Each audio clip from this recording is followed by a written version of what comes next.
that this nation, this city, had lost Ruth Bader Ginsburg. And I got to tell you, for all of us, I know I felt it, it was like a gut punch. There was just silence on the phone, everyone taking in something that we feared would happen.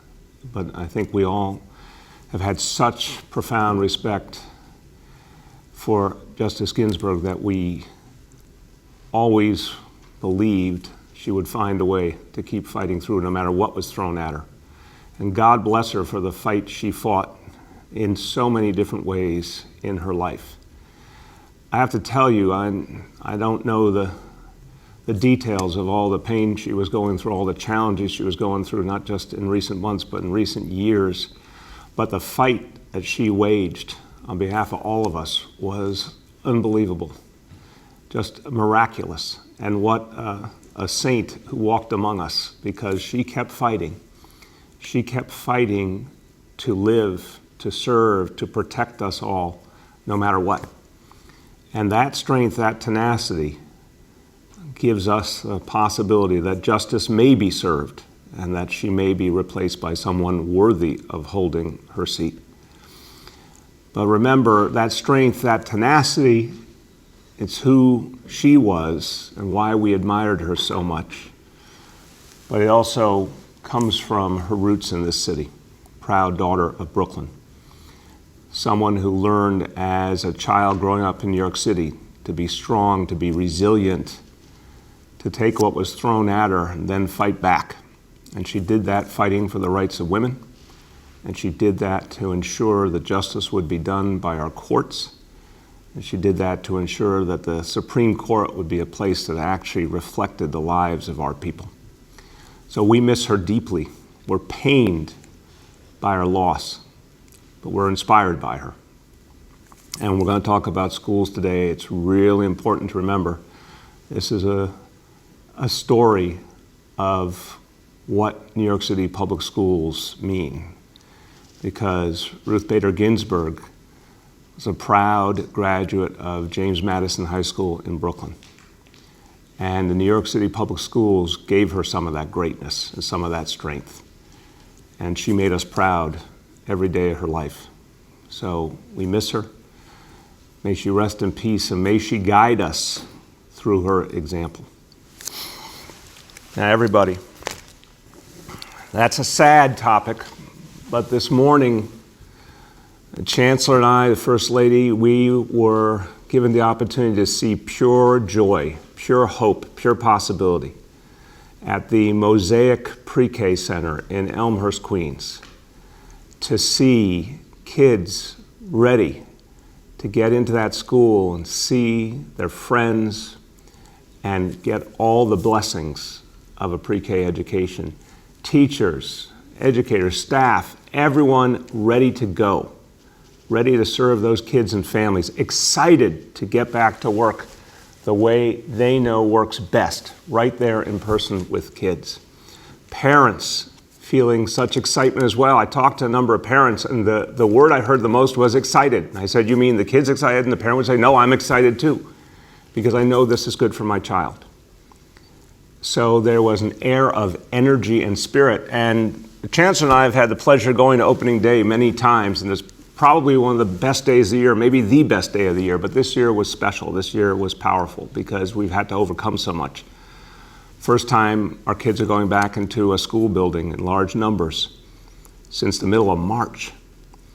And to see those children so engaged, so happy to be there, it was truly inspiring, truly inspiring. We talked with some amazing professionals, Beth Techverk, who is the director for early childhood there, and Nancy Calabrese, the assistant principal, and a lot of other great professionals.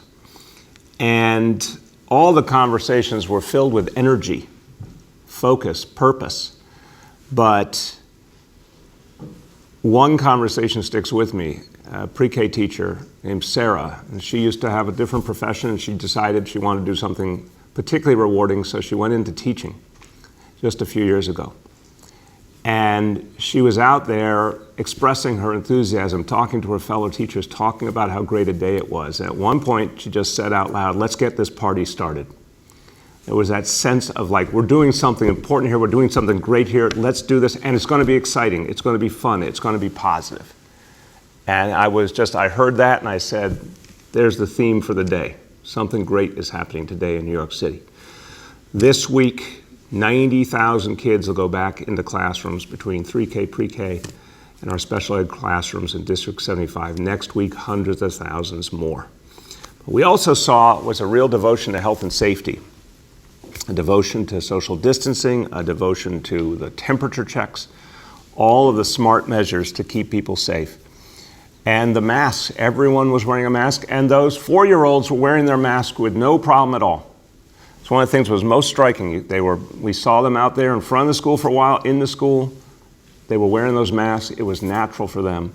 That's going to be crucial to everyone's health and safety. Even 4-year-olds, 3-year-olds can do it.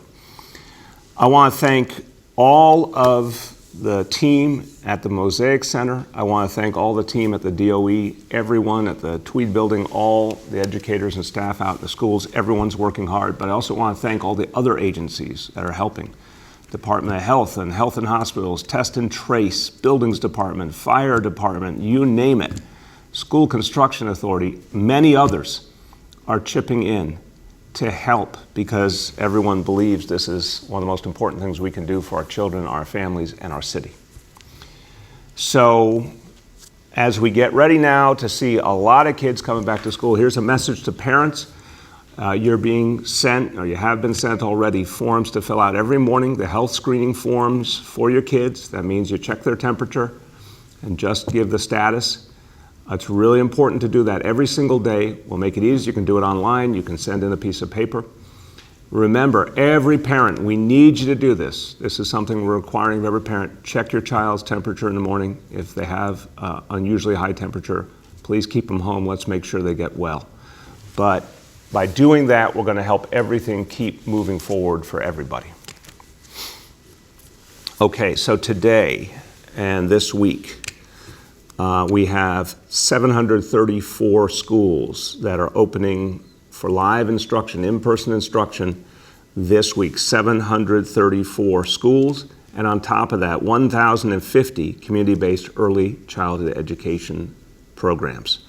So again, think about this. That's a huge number of schools up and running with kids coming in, educators ready. 734 schools, 1,050 community-based early education programs. So what does it take to keep building this out and keep moving? Well, first of all, we've all learned that sometimes the best thing to do is to have a war room, and the DOE has a great war room up and running. At the Tweed Building, I visited with the folks in the war room. The visual I'm seeing here is of actually the Situation Room at the Buildings Department. That's a different thing. But the DOE War Room, where the Chancellor and his whole team gather together constantly to check on all the key needs, make sure each school has what it needs. They go literally school by school. And then on top of that, the Situation Room at the Department of Buildings. And this brought together a lot of professionals from key agencies, from DOE, from Health Department, from all Test and Trace, all of the agencies, all in one room, led by the Buildings Commissioner, Melanie LaRocca, who is a great leader at Buildings, but before that was a great leader at the School Construction Authority, knows our school system well. I want to thank all those agencies, DYCD, Youth and Community Development, also key player in this effort because of childcare. Everyone together in one room, when there's an issue, when there's a problem to be addressed, everyone can address it in common, and that's a great tool. And speaking of childcare, the childcare program also starting now, the Learning Bridges Initiative, free childcare, supervised learning for kids from preschool up to 8th grade. This is meant to help working families, to help families dealing with some of the greatest needs. It will be determined on a priority basis which families need the help the most, but this is now building out, again, free to all. We have 3,600 preschoolers who will be in the Learning Bridges program from the beginning. And families can apply, and as seats continue to open up, they'll be assigned to them. You can apply at schools.nyc.gov/learningbridges. Again, schools.nyc.gov/learningbridges. Learning Bridges. And if you have any questions about the status of your application for childcare, go to learningbridges@schools.nyc.gov. Now, let me turn to another important initiative that's all about supporting and helping our young people. And we know young people have been through so much. Chancellor and I have talked about this a lot. Very, very tough year, 2020, for the young people in New York City. And we're not going to ignore the challenges they're going through. We have to take them head on, and we have to protect this generation that's been through so much. And who's been through the most are children of color who have gone through this crisis in a disproportionate way and felt the pain of their families and their communities the most. And that's particularly true for young children of color, particularly young boys, because they have been put through so much in the crisis, but before, because of the challenges and problems of this society that we must address head on. One of the things we can do most is provide mentorship. Provide not just role models, but mentors who really provide support and guidance to children, and particularly young boys, to give them a sense of all of their greatness and all of their possibility. So there's a great set of initiatives that have been put together to make sure that we provide that support. And this program we're launching now is called the Mentors Matter Initiative. It says it all. Mentors matter. They make a huge difference in the lives of children. They elevate kids and give them hope. And this is going to be a difference maker for a lot of New York City kids. So here to tell you more about it, someone who's devoted to our children and their future, the Executive Director for the Young Men's Initiative, Jordan Stockdale. Jordan. Thank you, Mr. Mayor. As a former East Harlow Middle School teacher, I can understand the challenges our students and families are facing during this time, during this crisis.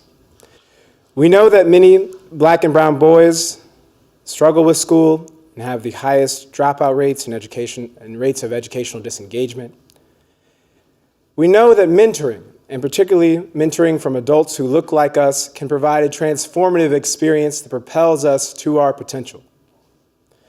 That's exactly what the Young Men's Initiative is about, helping our young people reach their potential through funding evidence-based mentoring and employment programs and programs to help our justice-involved brethren.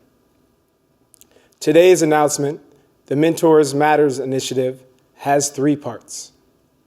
First, 100 Black men and YMI will partner to expand its Junior 100 program to at least 750 Black and brown male students this year. The program will provide mentoring and educational enrichment, as well as expose students to career opportunities and offer financial scholarships for post-secondary education. Second, we will expand CUNY Tutor Corps to offer academic tutoring and near-to-peer mentoring to 3,600 additional DOE students. CUNY students who are within the New York City Men Teach program will be prioritized for this paid opportunity. These students are all males of color who are succeeding in their college programs and who are ready to impart wisdom on a slightly younger version of themselves.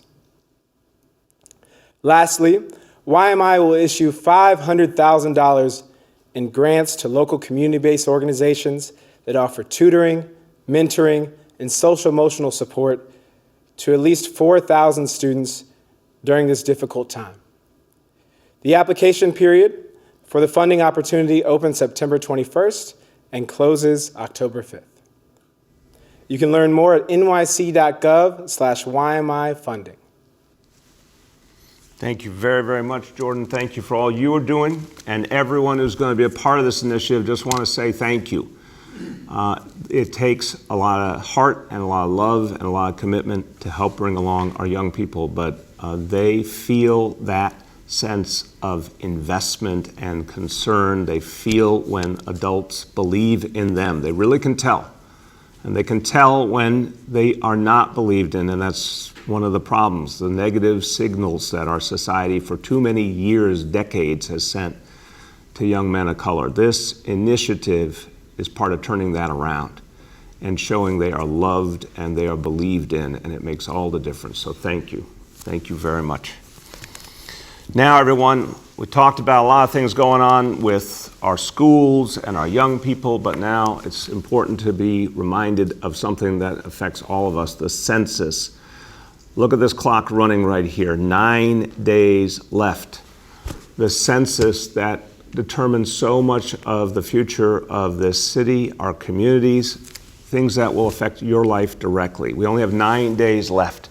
Now, the census team has been fighting the most extraordinary odds in the middle of a pandemic, with the federal government trying to undermine the census, with the President of the United States trying to discourage immigrants from participating. All of this has been thrown at our census team, but this team is tough and resilient, just like New York City. They keep fighting back. They're doing an amazing job reaching people all over the city on the ground. Shirlane and I had the joy of being with the census team out in Canarsie a few days ago in Brooklyn.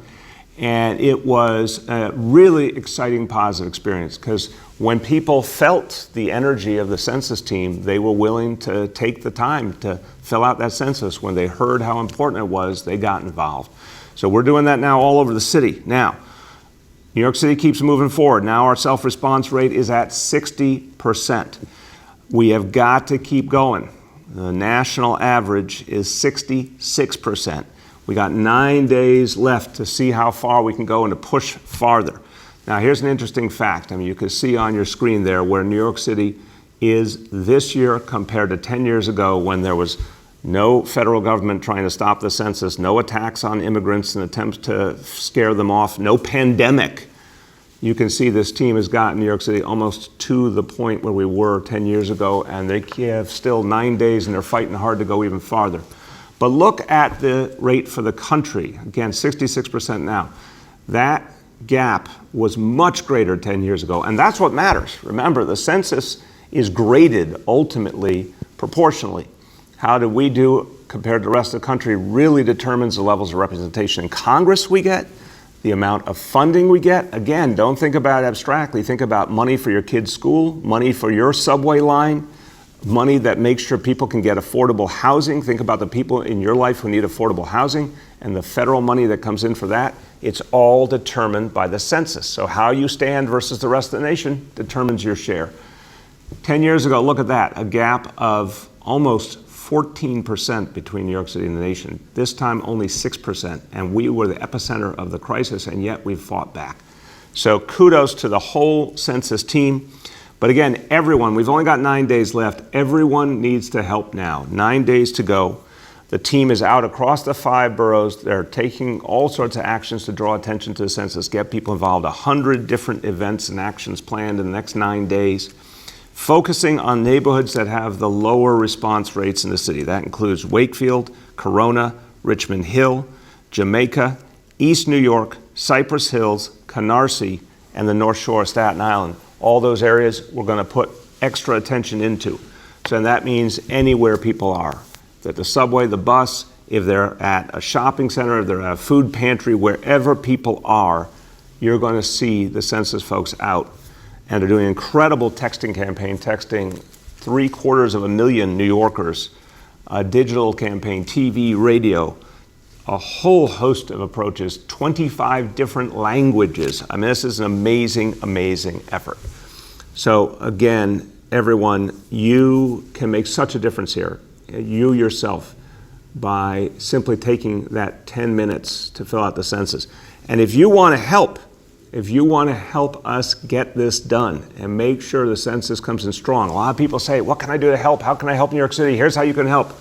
You can join up to help us get people involved and engaged and get them to take the time to fill out that census. Go to nyc.gov/GOTC, nyc.gov/GOTC, and you can help with your family, with your neighborhood, to get people to sign up for the census. And we can go farther, and we can make sure New York City gets our fair share. Okay, let's talk about our indicators. Number 1, daily number of people admitted to New York City hospitals for suspected COVID-19 threshold is 200 patients, and today's report, 51. And the positivity rate among those patients is 11.5%. Number 2, new reported cases on a 7-day average. Threshold is 550 cases. Today's report, 316. And number 3 percentage of people testing positive citywide for COVID-19. Threshold is 5%. And look at that chart. Look how this has stayed so low thanks to your efforts. That's a beautiful representation of what the people of New York City have achieved. So today, 1% even, literally 1.0%. Let's keep it at that level or even drive it down further. We have shown we can do it. Let's keep going. A few words in Spanish. Hoy tenemos el primer día de clases en persona desde marzo. Nuestra ciudad ha puesto la salud y la seguridad primero para todos los estudiantes, maestros y personal escolar. Y recuerden que quedan 9 días para llenar el censo. Todos debemos participar y además recordar a nuestros amigos y vecinos de llenar el censo. With that, let's turn to our colleagues in the media. And please let me know the name and outlet of each journalist. We'll now begin our Q&A. As a reminder, we're joined today by Chancellor Carranza, Commissioner LaRocca, Dr. Katz, Corporation Counsel Jim Johnson, Census Director Julie Menon, the Deputy Chancellor for Early Childhood and Enrollment, Josh Wallach, Jordan Stockdale, the Executive Director of the Young Men's Initiative, and Senior Advisor Dr. Jay Varma. First question today goes to Andrew Siff from NBC. Good morning, Mr. Mayor. Last week, before you pushed the start of school back, I asked you how confident you were that things would begin on time, and you said, of course, things were going to open. We now know after your meeting with the labor leaders, it got pushed. So I'm going to ask it again with regard to next week. Now that you have the Situation Room, the Emergency Command Center, the new protocols, and the labor leaders' conversation, how confident are you that September 29th will be a go for the higher grades? I'm very confident, Andrew. We have seen some really, really good results over the last few days. And this morning, strong liftoff, and you heard it's a huge number of schools and early childhood programs, and they're starting strong. So I feel very good about the trajectory we're on. Go ahead. Andrew? You probably, yes, can you still hear me? Yep. Hello, you still there? Yeah. Okay, different topic. This is about New York being designated a jurisdiction of anarchy. This was, of course, on the Justice Department website this morning. I'm wondering, what is the net effect of that? Is it pure politics, or does this actually mean something for New York City since the federal funding had already been withheld? I'm going to start, and I'm going to turn to our Corporation Counsel, Jim Johnson. Why don't we cut off that background noise there? I was out in Elmhurst, Queens this morning. I saw peace, tranquility. I saw people going about their business, people excited that it's the first day of school. I saw anything but anarchy. So this is just another one of President Trump's games. It's thoroughly political. It's part of his campaign strategy. It makes no sense. It's not based in the facts in the least. It's insulting to the people of New York City. And his effort to withhold our funding is unconstitutional. And with that, I'll turn to a real expert, someone who, before he became our corporation counsel, served at the highest levels of the federal government and fully understands the relationship between the federal government and our cities, our corporation counsel, Jim Johnson. Thank you, Mr. Mayor. And you are absolutely right. The president does not have the authority to change the will of Congress. We are preparing to and will be prepared to fight this in court if ultimately, because this has to go through a number of steps, he actually takes concrete steps to withdraw federal funds. And not only is it unconstitutional, the designation of anarchy doesn't even pass a common sense test. And if need be, we can send, in addition to our legal filings, a dictionary, because what we have in New York is not anarchy, and what we have is a city moving forward under difficult circumstances, made more difficult because of the threats to withdraw federal funding. Thank you, Jim. The next is Bridget from WNYC. Hey, good morning, Mr. Mayor. Hey, Bridget, how you doing? I'm good. Just some follow-up questions on schools today. I wanted to start with Learning Bridges, the child care program that was supposed to be priority for DOE employees.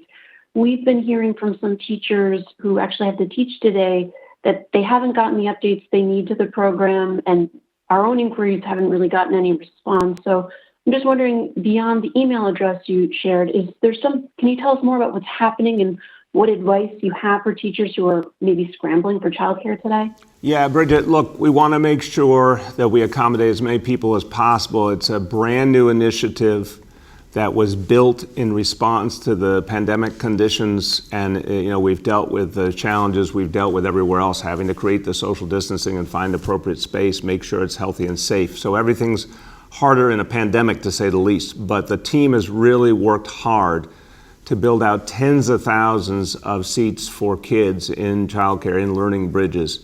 And that process will continue. It will keep growing over these next few months. So let me turn to the Chancellor and to Deputy Chancellor Josh Wallach, and they can talk about how we're going to do everything we can to accommodate teachers and to make sure people have someone they can turn to get the answers to their questions. Thank you, Mr. Mayor. So I'll start, and then I'll ask Deputy Chancellor Wallach to add. There are 3,600 early childhood Learning Bridges seats that are available right now.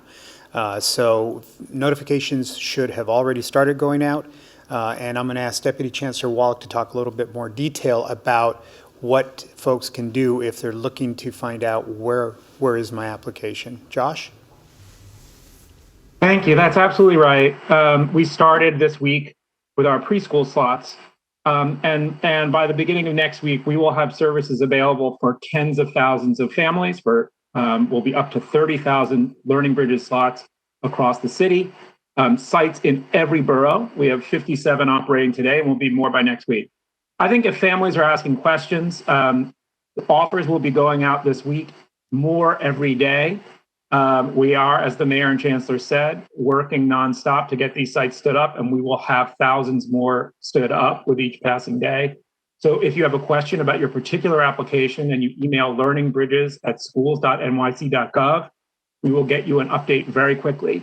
And as the mayor and chancellor said, we are setting up the seats first for the families that need them most. Priorities do include families in shelter, families that are working in our New York City school system, and other families of essential workers. And so we're working to set those up as quickly as we can. We will get you updates as fast as we can, and we will stand this up over the coming weeks. Josh, let me just push this question one more point on the specific thing of employees of the DOE, teachers, staff, getting an actual specific answer. Can you just give us a sense of the kind of turnaround time, whether they're going to get a specific email back or a call from someone? What time turnaround? Because obviously people are worried right now to get those things resolved. What kind of turnaround time? Absolutely. So the turnaround time, if you email learningbridges@schools.nyc.gov, we'll get back to you with a status update within 48 hours. And children of DOE school and program staff are a priority group. So we'll be among the first families to be served when we do have seats in your area. And we will let you know where we stand on that and what that prospect looks like when you email us. Thank you. Go ahead, Bridget. Bridget, can you hear me? Either the Oh, now I can hear you. There you go. Can you hear me? Yep. Great. Can either the chancellor or someone talk a little bit more about this new building captain's role that was announced today? What DOE staff's responsibilities will be? Is it something beyond just taking attendance? We've been getting some questions from folks trying to understand what this role is all about. Go ahead. Sure, Bridget. So I don't know what announcement was made about building captains. There really is no announcement. Every year at the start of school, we have central staff, several layers deep, that are assigned to a school site to assist, to problem solve, to assist the principal. They're not there to take attendance. What they're there to do is to facilitate problem solving, because start of school, you always have things that will happen. This is no different. So we have building captains that have spread out across all of the sites that open for in-person learning today. Their role is to be there to assist, to help facilitate anything, whether it's the procurement of more PPE or it's helping with organizing and making sure that they have all of their supplies. Again, they're there to assist. They're not there to take attendance. Thank you. The next is Yoav from the city. Yeah, hi everyone. I wanted to ask about the number of teachers that are going to be needed for middle schools and high schools. Trying to figure out why that number is still unknown at this point. At what point do you intend to come up with a number? And is that going to leave you enough time to do all the hiring that's necessary? Yeah, Yoav, look, I think it's understandable. Anyone would say, why is this so complex? Excuse me. And I think what we have to understand is the realities of the pandemic, meaning we have had extremely unusual circumstance. Teachers applying for medical accommodation, that's been on a rolling basis. Families deciding whether to opt in, opt out, that's been on a rolling basis. The work being done in each school. We've had really good results in terms of the number of schools and classrooms ready to go. We had only one building that wasn't. But still, you've had to make adjustments around classrooms. And then when you add in that, you have the realities of in-person education, blended remote education, full-time remote education. It's a lot for everyone to mix and match all these factors. They never had to do anything like this before. So we all want it to be resolved, and it will be resolved, but I do want to say to everyone in the school system, they've been dealing with extremely complex dynamics. But what has been made clear to the principals is they can hire people to fill those vacancies, and if they need help, there are DOE employees being applied to their schools. Certified teachers being sent in where there's a gap. There are substitute teachers being hired. There are education students being hired. And I see the pieces coming together. That's really the simplest way to say it. It's been a lot of complexity, but it's moving.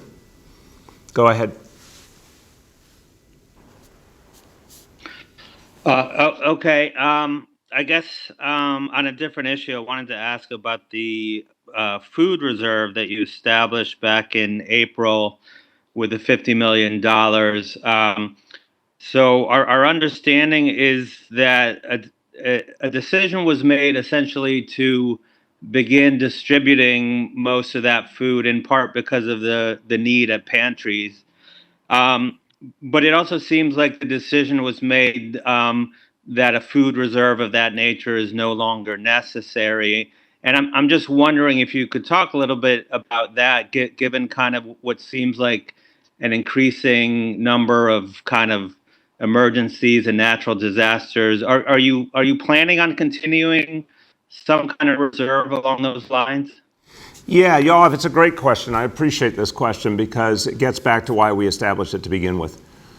I try to always tell people what I'm seeing, but I also try and help people see the good along with the bad.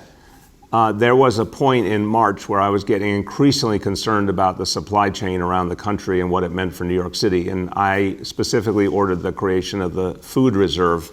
I will happily tell you, Yoav, that my fears were not realized, that the supply chain held. There were some glitches along the way, but nothing profound. The supply chain held. The bigger problem we had in New York City was people buying in large quantities and stores taking more time to get stocked, but not that there wasn't a constant flow of food and other supplies coming in. So it makes sense when we have immediate needs to draw off that reserve to some extent, but we should keep, we're not done yet as a city or as a nation with this crisis. So we do need to keep a certain amount of reserve, and we will for sure. The next is Mariah from the Washington Post. Mariah, can you hear me? Mr. Mayor. Yes. There Yeah, you can you go. hear me? Yep. So I'm working on a story about the families that have actually chosen remote learning. And I was wondering if you were surprised that so many families, particularly in the Black and Latinx community, chose to do remote and why you thought that might be. You know, Mariah, it's a good question. I think the whole impact of this crisis is part of the reason. Communities of color have been hit the hardest here and have gone through hell, and so many families have lost family members. It makes sense that there would be real concern and real caution. At the same time, I will tell you, obviously, the vast majority of our school children are from communities of color. And we have hundreds of thousands of families, like we saw this morning in Elmhurst, Queens, that want their kids back in school. So I am not surprised at all that a lot of people wanted to start with remote out of an abundance of caution. I'm not surprised by the many, many people who want their kids back in school for many reasons, including, that they have to get back to work or they really think it's best for the kids' education. But in November, there is the opportunity for families to then decide if they want to bring their kids back into the school setting. And I think some families want to see, at least a month or more of evidence before they make that decision. And we're going to be able to show them something that I think will be compelling. And I won't be surprised if a number of families make that choice in November to come back in. Go ahead, Mariah.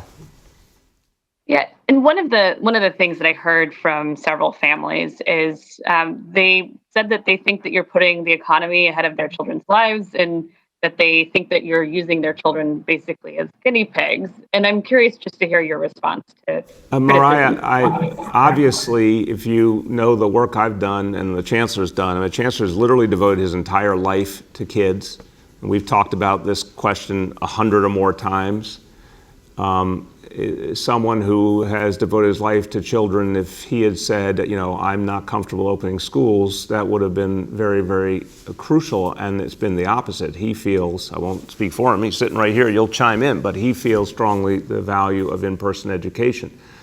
I feel it as someone, as a public school parent myself, as someone who worked on education issues now over the last 20 years, that we really ended up cheating a whole lot of kids in the last months of last year, not because anyone meant to, but because remote just couldn't give them what they needed, especially less privileged kids. And the notion of doing that again for a full school year, to me, was really, really unfair. But Mariah, we set it up as an optional system. And that's where I think it's really an unfair criticism. If we said, you have to come to the school building, in September, or you don't get an education, people could make that point. But we've said to parents, it's your choice. It's your choice. And if you want all remote, it's there for you. But we remember, we surveyed parents, and overwhelmingly they said they wanted the choice. They wanted school buildings open. And I think the people spoke. If the parents had said, no, we all want remote, that would have been a very different discussion. But a clear majority wanted school in person for their kids. Go ahead, Richard. Thank you, Mr. Mayor. I would only add, I agree with everything that you said, but the evidence is overwhelmingly clear that the best environment for a child is in a school environment with a well-trained, caring teacher and the support systems that come with in-person learning. The benefit that we have in New York City, having been the epicenter of the epicenter in March, but through the hard work of my fellow New Yorkers, we've been able to suppress this virus to a level that makes it possible for us to have in-person learning. We can't squander that opportunity. Children are in pain. They've been traumatized. I get a lot of emails, but I'll never forget the email that I got from a parent who has a child with disabilities who talked about explained to me in great detail how her child had regressed and how her child was being harmed by not being able to be in person, not receive those services in person, and how overjoyed she was that there would be an opportunity for her child now to be back in school. So again, we hear from a lot of parents, but it just breaks my heart as an educator, the thought of any child not being served. And as the mayor has said, this is a choice system that we set up so parents can make that decision, and we honor that decision. But I can tell you, we saw a whole bunch of parents this morning, the mayor and I, who were overjoyed with their children having the opportunity to be in person again, and teachers that were overjoyed to welcome children back.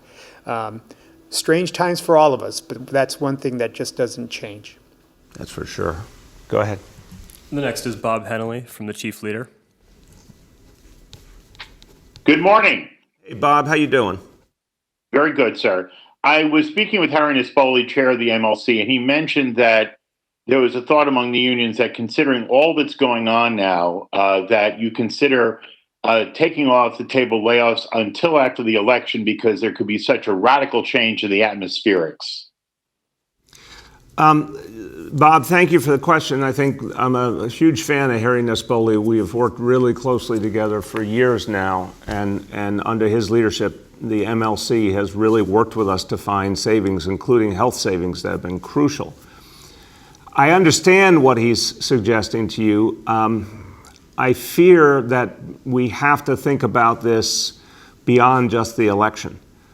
So I think the problem we're all experiencing here is that help just hasn't come from where we expected it to. We expected it to come from Washington, the stimulus. We expected it to come from Albany in the form of long-term borrowing. It hasn't. The clock is running. Now, our labor colleagues have really been stepping up, trying to address the situation in Albany, working with us on other savings. I don't think we can keep putting off things constantly. We have to find some kind of solution as quickly as possible, and that's what we're still trying to do with labor. Go ahead.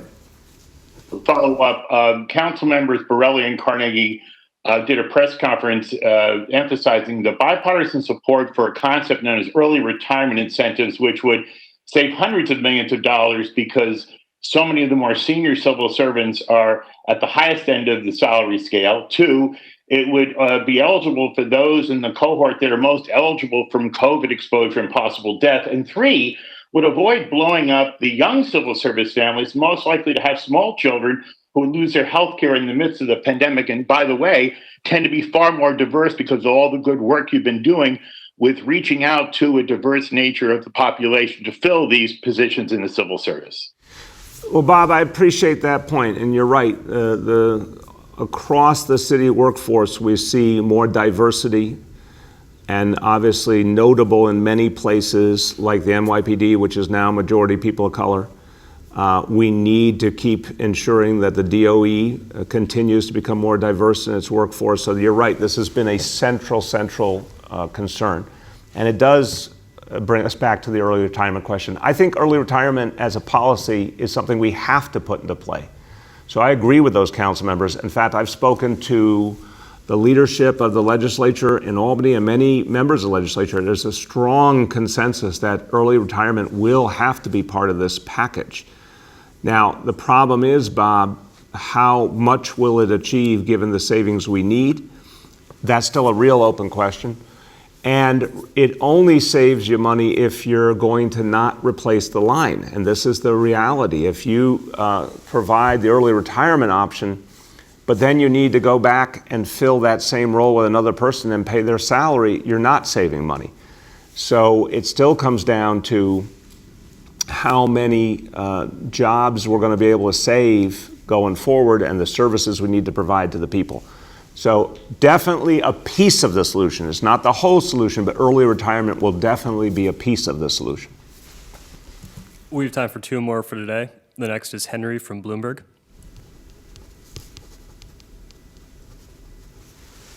Henry, can you hear us? Yeah, I can hear you. Can you hear me? Yes, sir. Okay, good. How are you doing? Good, man. How are you? I'm okay. I'm interested in the president's threat and your response to his threat. You said it was a campaign strategy of some kind. Could you illuminate on that a little bit, elucidate, whatever the word is? Tell me why, what he's intending to do with this threat politically. I'll illuminate and elucidate. I think, Okay. Henry, it's all about race, and it's all about attempts to divide and to enthrall his base by attacking the other. This is what this guy does. It's the only trick in his book. You got to go back to the 1980s when he called for the execution of the Central Park Five. This guy, remember who taught him? Roy Cohn, Joe McCarthy's right-hand man. I mean, we just got to get real about this guy. It is always divide and create hatred and move people to vote based on that hatred. So, you know, he turns his attention to urban areas, which he wants to associate with people of color. In another way, of course, he wants to associate with Democrats and progressives. He treats them as the other. He tries to convince a lot of people in this country that we all are the problem, and he will save his voters from all of us. There's just no president in history who's been this irresponsible and divisive, but it's the only trick he knows. So he long ago could have decided to serve everyone or try and create a broad coalition. He hasn't. It's just a base strategy. It's the only thing he does. But he can't back it up. He's been threatening to take away our funding more times than I can count, and we beat him in court every time, or they just go away because they don't have a leg to stand on. So pure campaign strategy. That's what I'm seeing. Go ahead, Henry. Okay. And in terms of this strategy, why would he? Let me rephrase this. Why? What's the strategy to counter his strategy? And if he did withhold money, would New York be pressed in defending his private property holdings that he owns in New York? Or is New York completely reimbursed for all of the protection that he receives from New York City police? Okay, I'm not sure I got that fully at the end there. I'm going to turn to Jim Johnson on that piece, and then I will speak to how you address the strategy. But Jim, did you understand that question, or you want it restated? The part about the legal ramifications. We can't hear you. Jim, speak up. I'm speaking up. Okay, and I'm off mute. As I understood the question, it was directed at reimbursement of city funds in connection with the protection of the president, and typically the MOUs between the NYPD and the Secret Service do provide for some form of reimbursement. More broadly, this is not a case where in response to a threat of federal funds, we could go after the president's personal properties here. But we'll take them on in court, and we'll make sure that our funds and our funding streams are protected. They have lost before, we've prevailed before, we will do it again. Hey, Jim, maybe just another moment on the sort of the constitutional theory here would be helpful, or the Supreme Court decisions or whatever would help everyone to understand why we are so convinced this is an unconstitutional action. There are actually two pieces to it, one of which is the president doesn't control the purse strings of the federal government. That's set by Congress. He can't undo those and simply direct funds where he wants to or withhold funds when he wants to. So that is a core principle that's connected with Congress's control over the federal purse. And secondly, he can't simply use in an act of, essentially this would be a high-tech heist, try to use federal funds to coerce cities and states, which is what clearly he's attempting to do.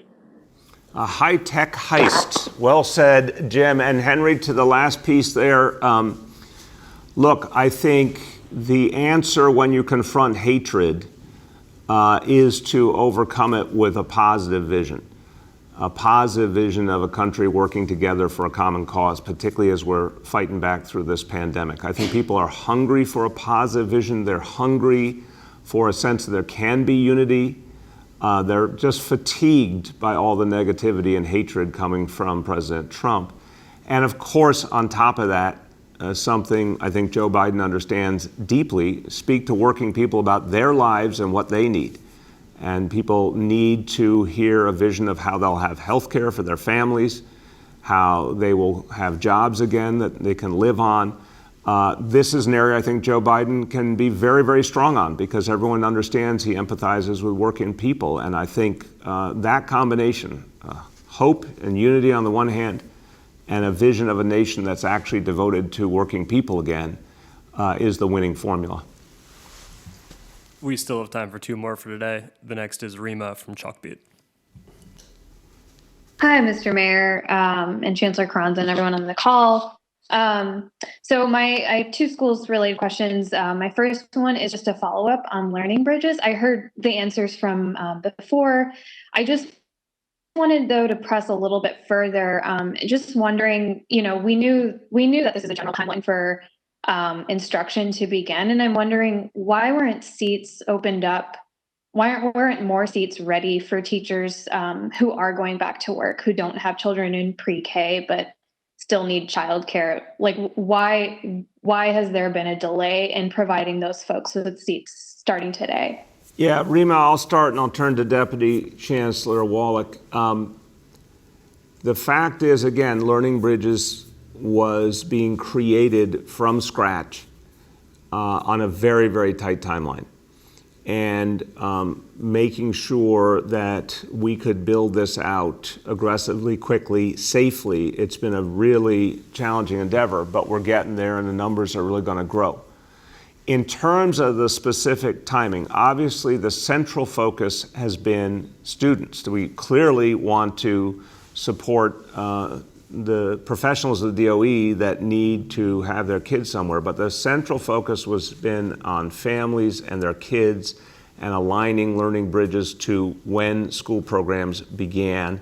And that's where the numbers would be, not as much, of course, with the children of DOE staff. So I think that's the central reason it moved with the opening of each level of school, but the Deputy Chancellor can add to that.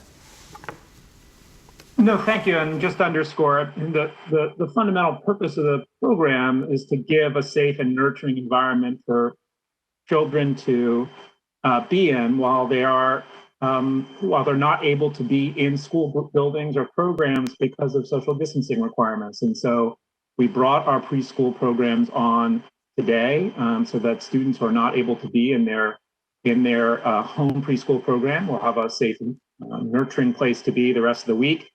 And next week, we will bring the school age seats on, and we will have opportunities available for close to 30,000 children by next week.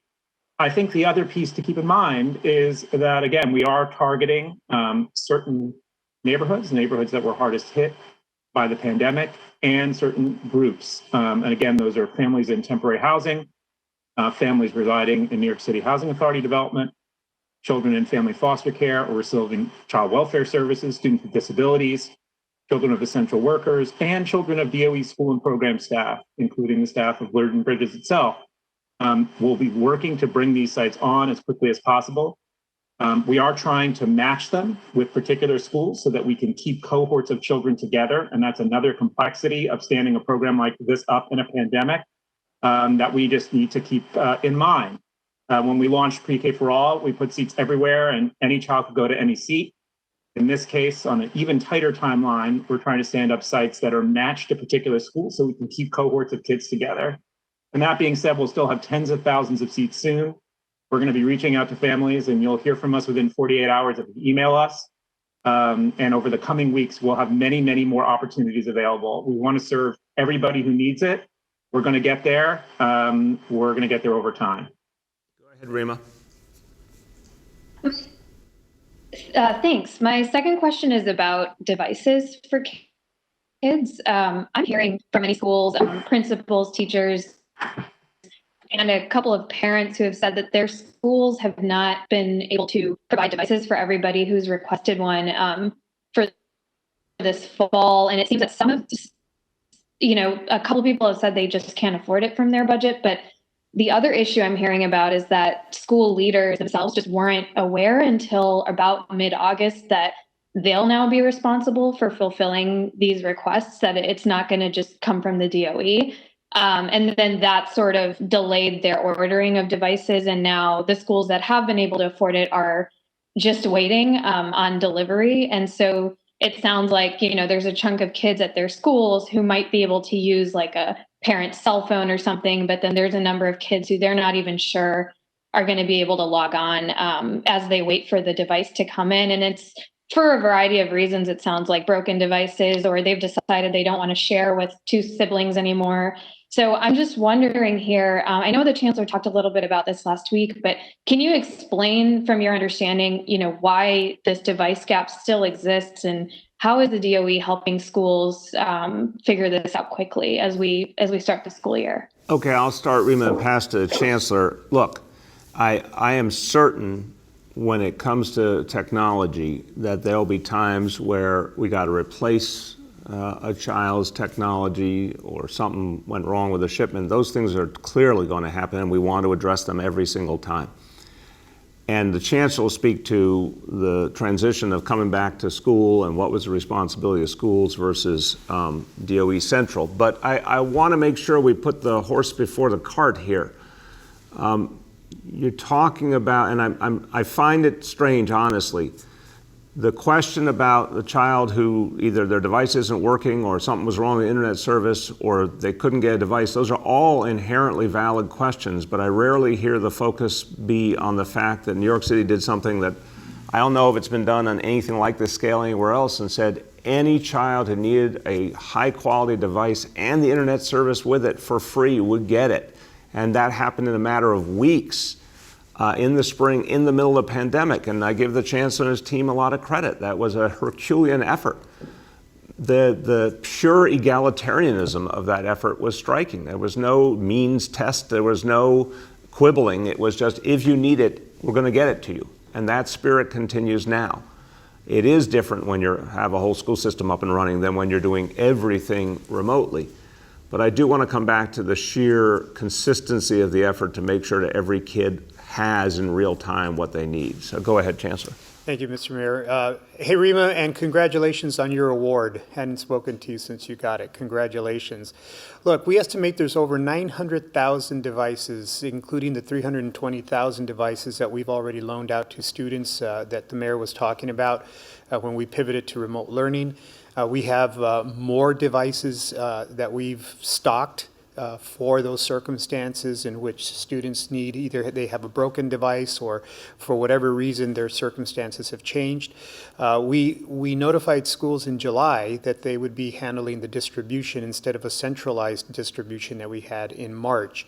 Now, just to remind folks, we had to do a centralized distribution and a delivery method because we were all staying at home. And schools were not open. So it just makes sense now that schools will be open for in-person learning, that they will be the distribution sites. That being said, we also continue to order devices as well. And families, I'm going to encourage families to be in touch with their school communities. In fact, last week when we had the orientation days, they were precisely for this reason, so that families could connect with schools. If they needed a device or they needed anything else, the school would be aware and prepared to provide that for the student. So again, stay in touch with your school communities.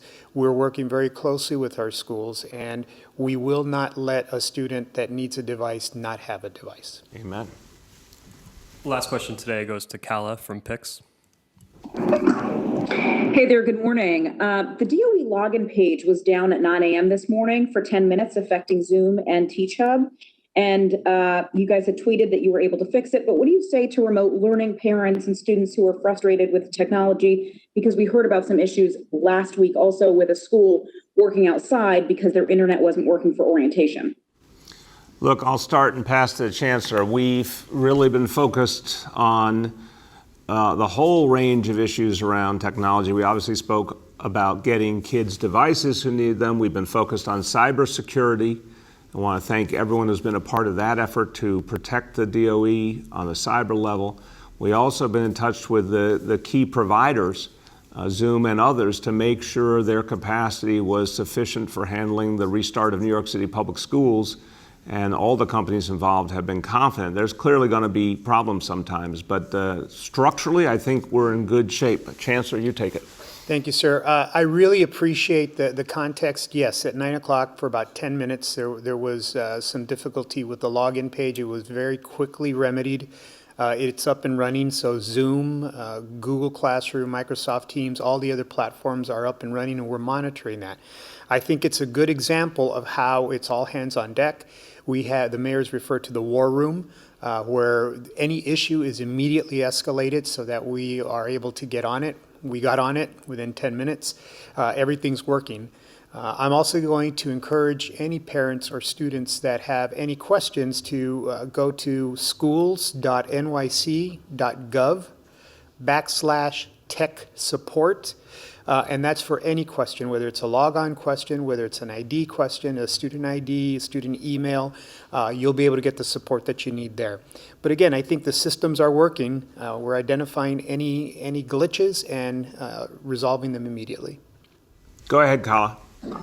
All right. And then, Mayor, I wanted to follow up on Bloomberg's question regarding the president and what's going on with New York City. Do you believe that President Trump is racist? I'm very sad, Kala, to have to say this. I've believed for a long time that President Trump is racist, and it's sad. It's sad. It's not something anyone should take joy in saying about the person who holds the highest office in the land, but it's true. It's true in what he's been doing throughout his life. He's always tried to racially divide this country. And he's trying to appeal to the notion that somehow America's going to go back in time and be an all-white country. And first of all, it never was. But second of all, no, we're going to be a more diverse country with every passing day. In the not too distant future, we're going to be a majority people of color country. We should be proud of that. We should embrace who we are. We should embrace the fact this country is great because of all of our people coming together over generations. But no, he doesn't like it. He doesn't like that reality. And he's tried to very cynically appeal to people who are scared of that evolution of our country and use that fear to win votes. And it's really disgusting, but that's who he is. All right, let's turn to a better topic at the ending, which is our parents, our kids. The fact that this morning we saw, again, pure joy, pure hope, pure possibility. If you want to be inspired, just go outside one of our schools as kids are coming in to start the day, as teachers are welcoming them, as parents are saying goodbye to their kids and wishing them a good day in school. And it's enthralling because you see this city fighting back, coming back, and you see our kids getting what they need. They yearn for that chance to get into school again. I mean, the kids this morning, they were really, there was something to watch. They were ready. 4-year-olds, they were ready. They were filled with energy. And, you know, we all know, anyone who's brought a 4-year-old to school, is sometimes you get tears and sometimes you get hesitation. I don't know, maybe these kids felt cooped up over these last months because I didn't see a lot of tears, I didn't see a lot of hesitation. I saw kids ready to go, and I saw educators ready to go, and school staff ready to go. And it's an inspiration for this whole city. So we're going to start this week strong, and next week's going to be even bigger, and we're going to go on from there and keep bringing this city back. Thank you, everybody.